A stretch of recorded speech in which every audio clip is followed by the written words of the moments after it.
ტიტანების ეპოქაში დაბადებული ტიტანი. ბატონი ვერა ბერძენიშვილი მოვლენა ქართულ კულტურაში.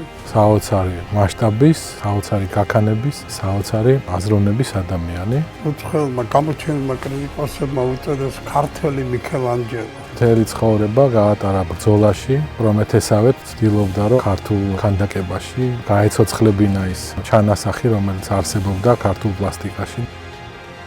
იცი, არ შეიძლება მილიონ მოქანდაკეში. ფორმის, მასის ფლობა. ის ამით გამორჩეული მოქანდაკეა. რა თქმა უნდა, უმაღლესი რანგის მოქანდაკე, იმიტომ რომ ასეთი ექსპრესიულობა, მოცულობების, ასეთი მართვა და მაინც ერთიან ორგანიზმად დატოვება ქანდაკების და არ დაკარგვა ქანდაკების სტრუქტურის, რა თქმა უნდა, ეს ოსტატობაზე მეტყველებს. მონუმენტალურია იმდენად, რამდენადაც საოცარ მასშტაბებს იპყრობს.